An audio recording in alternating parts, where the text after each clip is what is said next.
ವೇದಿಕೆಯ ಮೇಲೆ ಆಸನರಾಗಿರುವ ಎಲ್ಲ ಎನ್ನ ಗುರುವರ್ಯರ ಅಡಿದಾವರಿಯಲ್ಲಿ ಎನ್ನ ಹನೆಮನೆದು ಎನ್ನೆದುರು ಆಸನರಾಗಿರುವಂತಹ ಎಲ್ಲ ಶರಣ ತಂದೆ ತಾಯಿಯರಿಗೆ ಎಲ್ಲರಿಗೂ ಎನ್ನ ಶರಣು ಶರಣಾರ್ಥಿಗಳು. ಅಜ್ಜನ ಸಂಭ್ರಮಕ್ಕೆ ಆಗಮಿಸಿರುವಂತಹ ಎಲ್ಲ ಶರಣ ತಂದೆ ತಾಯಿಗಳಿಗೆ ಶರಣಾರ್ಥಿಯನ್ನು ಮುಡಿಪಿಟ್ಟು ಈ ಅಜ್ಜನ ಸಂಭ್ರಮಕ್ಕೆ ಈ ಅಜ್ಜನ ಸಂಭ್ರಮಪ್ಪ ಅಂತಂದ್ರೆ ಒಂದು ದೊಡ್ಡ ಸಂಭ್ರಮ. ಈ ಸಂಭ್ರಮದಲ್ಲಿ ನಾವೆಲ್ಲರೂ ಪಾಲ್ಗೊಂಡು ಈ ಸಂಭ್ರಮವನ್ನು ಪೂರ್ಣಗೊಳಿಸೋಣ. ಗುರುವಿನ ಮಹತ್ವ ಎಂಥದಪ್ಪ ಅಂತಂದ್ರೆ, ಗುರು ನಮ್ಗೆ ಯಾವ ರೀತಿಯೊಳಗೆ ನಮಗೆ ಒಲಿತನೋ ಗೊತ್ತಿಲ್ಲ. ಒಂದು ಕಡೆ ಎಷ್ಟು ಚಂದ ತಿಳಿಸ್ತಾರಪ್ಪ ಅಂತಂದ್ರೆ ಕೆ.ಸಿ. ಶಿವಪ್ಪನವರು, ತಿಳಿಯ ಬಯಸುವ ನೀನು ಹೋಗು ಗುರುವಿನಡಿಗೆ, ನದಿಗಲ್ಲ ನೀರಡಿಕೆ ಜಲದಾಹ ನಿನಗೆ, ಹರಿವ ತೊರೆ ಕರೆಯುವುದೇ ಪಯಣಿಗನ ತನ್ನೆಡೆಗೆ, ಸಾಗು ನೀ ನದಿಯತ್ತ ಮುದ್ದುರಾಮ. ಎಷ್ಟು ಚಂದ ತಿಳಿಸ್ತಾರಪ್ಪ ಅಂತಂದರೆ ಕೆ.ಸಿ. ಶಿವಪ್ಪನವರು, ತಿಳಿಯ ಬಯಸುವ ನೀನು ಹೋಗು ಗುರುವಿನಡಿಗೆ. ನಿನಗೇನಾದರೂ ಜ್ಞಾನ ಒಲಿಬೇಕಾಗಿತ್ತಪ್ಪ ಅಂತ ನಾ ಜ್ಞಾನವನ್ನು ಒಲಿಬೇಕಾಗಿತ್ತು, ನಾನು ಒಳ್ಳೆಯವನಾಗಬೇಕಾಗಿತ್ತಪ್ಪ ಅಂತಂದ್ರೆ ನೀನು ಗುರುವಿನ ಹತ್ರ ಹೋಗು ಅಂಥೇಳಿ ತಿಳಿಸ್ತಾರೆ. ಗುರು ನಮ್ಮ ಹತ್ರ ಬರೋಂಗಿಲ್ಲ, ನಾವೇ ಗುರು ಹತ್ರ ಹೋಗ್ಬೇಕು. ನಮಗೆ ಯಾರಾಗಾದರೂ ನೀರಡಿಸಾಗಿತ್ತಪ್ಪ ಅಂತಂದ್ರೆ ನದಿನ ನಮ್ಮ ಹತ್ರ ಹರಿಯಂಗಿಲ್ಲ, ನಾವೇ ನದಿ ಹತ್ರ ಹೋಗಿ ನೀರು ಕುಡಿಬೇಕು. ಹಂಗೆ ನಮಗೆ ಜ್ಞಾನ ಅನ್ನೋದು ನಮಗೆ ದೊರಕಬೇಕಾಗಿತ್ತಪ್ಪ ಅಂತಂದ್ರೆ ನಾವು ಗುರುವಿನ ಹತ್ರ ಹೋಗ್ಬೇಕೆ ಹೊರತು ಗುರುವೇ ನಮ್ಮ ಹತ್ರ ಬರೋಂಗಿಲ್ಲ. ಅದಕ್ಕಾಗಿ ಗುರುವಿನ ಮಹತ್ವ ಎಂಥದಪ್ಪ ಅಂತಂದ್ರೆ, ಒಂದು ಉದಾಹರಣೆ ಏನಪ್ಪ ಅಂತಂದ್ರೆ, ಮೃತ್ಯುಂಜಯ ಅಪ್ಪನವರು ಮಠದಾಗ ಕುಂತಿದ್ರು. ಅಪ್ಪವ್ರ ಮಠದಾಗ ಕುಂತಿದ್ರು, ಎಲ್ಲ ಭಕ್ತರು ಬಂದು ನಮಸ್ಕಾರ ಮಾಡಿ ಹೋಗಿದ್ರು. ಒಬ್ಬ ಭಕ್ತರು ಪ್ರತಿ ವರ್ಷ ತಮ್ಮ ಮನೆಗೆ ಕರಿತಿದ್ರು, ಬುದ್ಧಿ ನೀವು ನಮ್ಮ ಮನೆಗೆ ಬರ್ಬೇಕ್ರಿ ಬುದ್ಧಿ, ಪಾದೋದಕ ಕೊಡ್ಬೇಕ್ರಿ ಬುದ್ಧಿ ಅಂತ ಪ್ರತಿ ವರ್ಷ ಕರಿತಿದ್ರು. ಬರ್ತೀನಿ ಅಂತಿದ್ರು ಮೃತ್ಯುಂಜಯ ಅಜ್ಜಾರು. ಬರ್ತೀನಿ ಅಂತಿದ್ರು, ಹೋಗತ್ತಿದ್ದಿದ್ದಿಲ್ಲ. ಪ್ರತಿ ವರ್ಷ ಕರಿತಿದ್ರು, ಪ್ರತಿ ಅಮಾಸೆ ಕರಿತಿದ್ರು, ಒಟ್ಟ ಹೊಕ್ಕಿದ್ದಿಲ್ಲ. ಇಷ್ಟು ಕರೆಯತ್ತಾರ ಭಕ್ತರು ಅಂಥೇಳಿ ಒಮ್ಮೆ ಬರ್ಬೇಕು ಅಂಥೇಳಿ ಅಜ್ಜಾರು ವಿಚಾರ ಮಾಡಿದ್ರು, ಹೋಗಿದ್ದಿಲ್ಲ. ಅವರು ಅಜ್ಜಾರು ಬರೋಲ್ಲಾಗ್ಯಾರ ಎಷ್ಟು ಕರೆದ್ರು ಬರೋಲ್ಲಾಗ್ಯಾರ ಅಂಥೇಳಿ ಅವ್ರು ಪ್ರತಿ ವರ್ಷ ಕರೆಯತ್ತಿದ್ರು. ಇವರು ಅಂತಿದ್ರು, ಹೊಕ್ಕಿದ್ದಿಲ್ಲ.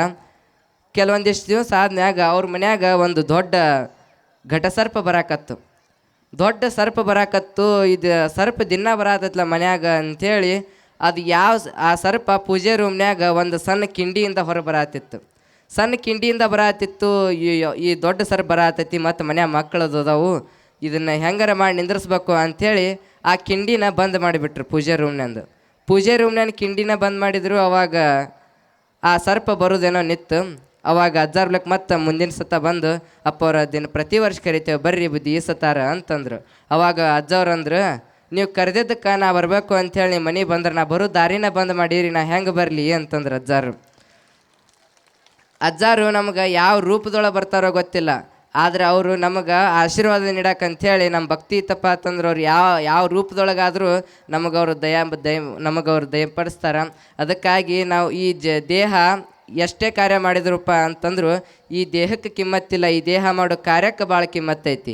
ಈ ಭೂಮಿಯಿಂದ ನಾವು ಹೋಗುವಾಗ ಏನೂ ಒಯ್ಯೋದಿಲ್ಲ, ಈ ಭೂಮಿಯಿಂದ ನಾವು ಹೋಗುವಾಗ ಈ ದೇಹ ಒಯ್ಯಂಗಿಲ್ಲ, ಈ ದೇಹದ ಮೇಲಿರುವಂಥ ಆಭರಣ ಯಾವೂ ಒಯ್ಯಂಗಿಲ್ಲ. ಆದರೆ ಈ ದೇಹ ಮಾಡಿರುವಂಥ ಸೇವೆ ಪುಣ್ಯ ಪಾಪಗಳು ಮಾತ್ರ ನಮ್ಮ ಜೋಡಿ ಬರ್ತಾವೆ.